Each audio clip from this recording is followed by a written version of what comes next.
मेरा एजुकेशन यहीं पर हुआ नागपुर में। 7th स्टैंडर्ड से लेकर तो पूरा ग्रेजुएशन तक मेरा नागपुर में हुआ। और उसके बाद में जैसा ग्रेजुएशन हुआ तो मैं L&T कंपनी में मैं as a computer operator plus office assistant करके मैं जॉब करने लगा। वहाँ पे देखा तो मैंने अच्छा काम करता था। मैं 3-4 साल वर्क किया। और हम लोग जहाँ लॉजिस्टिक के बारे में हम लोग बात करते ना, उसी लॉजिस्टिक में मैं वर्क करता था ऐसा। तो वहाँ पे मैंने देखा तो पेमेंट बहुत ही कम मिलता था मुझे, लेकिन उसमें जो मेरा इंचार्ज होता, फिर उसका जो कोऑर्डिनेटर होता, फिर मालक होता, उसके अंडर में इतना मुझे हरासमेंट जैसा लगता था मुझे वहाँ पे। यानी 8 घंटे में काम करता था और उसका मुझे पेमेंट बराबर मिलता नहीं था मुझे ढंग से। लेकिन मेरे अंदर में कुछ तो ऐसा एक इच्छा ऐसी थी कि मुझे कुछ तो भी लाइफ में आगे बड़ा कुछ करना है। जैसे हर इंसान को ऐसा लगना भी चाहिए कि मुझे एक प्लेटफॉर्म मिलेगा, उस प्लेटफॉर्म के ऊपर अगर हम वर्क करते तो मुझे बड़ा आदमी बनना है। ऐसा एक सपना इंसान के आंखों में होना चाहिए। और जितना बड़ा सपना होगा उतना ही बड़ा सफलता होगी, और जितना बड़ा सफलता होगी उतने ही बड़े प्रॉब्लम्स होंगे। और लोग जनरली प्रॉब्लम्स देखते हैं ना, वो भग जाते हैं। और प्रॉब्लम हर इंडस्ट्री में, हर वर्क में रहेगी। और जितना बड़ा प्रॉब्लम रहेगा उतना ही बड़ा उसका एक रिस्पेक्ट होगा, और जितना बड़ा रिस्पेक्ट होगा उतना बड़ा उसका नाम होगा। तो इसमें इस इंडस्ट्री में नाम, पैसा लगता हर चीज है, लेकिन लोग 4 महीने बाद, 5 महीने बाद, 6 महीने बाद भाग जाते हैं।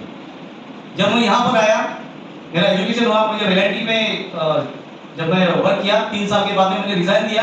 रिजाइन देने के बाद में इंश्योरेंस इंडस्ट्री में मैं वर्क करने गया। तो वहां पर भी एक ऐसा ही एक नेटवर्क था, और उसमें बोलते थे कि 3.5 साल में 20 लाख रुपए मिलता। उस समय 3.5 साल में 20 लाख रुपए तो बहुत बड़ी बात थी। तो हम लोग वहां पर 5 साल वर्क किया, वहां पे बहुत स्ट्रगल किया। वहां पे वाई एरिया से लेके तो मैं पार्टी एरिया में जाता था, वहां पे मेरा एडवाइजर रहता था, और उसको उठा के मैं भंडारा में जाता था, और भंडारा में एक घर में उसके घर में जाके प्लान देता था। वहां पर भी 5 साल बीत गए, वहां पर भी कुछ खास हाथ में मिला नहीं मुझे, मतलब मैं सफल था वहां पर भी नहीं मिली। फिर भी आंखों में एक सपना था। फिर मैं रियल एस्टेट इंडस्ट्री में आया, तो लगभग मुझे अभी इस इंडस्ट्री में 16 से 17 साल हो गए। उसी बीच में हम लोग स्ट्रगल करते मेरे साथ में मेरे भाई, छोटे भाई बड़े साहब, उनके लिए जोरदार ताली बजाइए।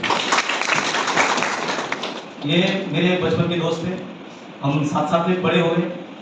और कभी आपने ऑटो के पीछे भागे क्या? आपने कोई भागा क्या ऑटो पकड़ने के लिए? साथ भागे बस के पीछे, आगे ट्रेन के पीछे भागा कोई? ट्रेन के पीछे भागने वाले 2 ही लोग हैं यहाँ पे इस हॉल में बैठे हुए, एक मैं और वो बड़े साहब। पूछो, मुंह पे पूछ रहा हूँ। यानी हम लोग वो उनके भी आंखों में सपना कितना बड़ा बनने का है ना, वो भी इतने छोटे से बड़े हो गए मेरे नजरों के सामने। तो हम लोग क्या करते थे, कुछ 15-20 लोग, एक कंपनी आई थी, उस कंपनी में हम लोग वर्क करते थे। उस वर्किंग के लिए सुबह 5 बजे की ट्रेन से हम लोग अकोला में जा रहे थे, अकोला से वो भीलवाड़ा में जा रहे थे, और ट्रेन छूट गई और पूरे लोग पीछे भाग रहे, ट्रेन सामने गए। ये उसमें से एक ट्रेन का एक कर्मचारी था, वो कैसा तो भी गया, उसने वो संकल्प खींच लिया, ट्रेन रुक गई। उसके बाद हम लोग बैठ गए। इतना स्ट्रगल देखे, इसलिए प्रॉब्लम्स, ऑब्स्टिकल्स हर इंडस्ट्री में आएंगे, उससे हमको भागना नहीं पड़ता, और जो भागा है, इसलिए फेस करते रहना है, एक दिन तो जरूर आएगा। तो फिर से मैं वो सर के साथ में आया, और एक अच्छा एक अपॉर्चुनिटी है।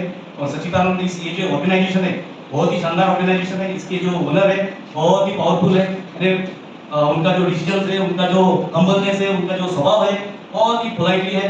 और इसी ऑर्गेनाइजेशन के अंदर फ्लैट्स भी मिल रही है, इंटरनेशनल लेवल पे फ्लैट भी मिल रहा है, NATP वाले प्रॉफिट भी मिल रहे हैं, अच्छा खासा डेवलपमेंट भी हो रहा है। और जो नए लोग आए यहाँ पे, मैं चाहता हूँ कि आप सब लोग जिनके माध्यम से आए वो ज्वाइन हो जाए, कंपनी को समझे, जिन्होंने बुलाया यहाँ पे उनको समझे, और एक आप आए और सफलता हासिल करेंगे।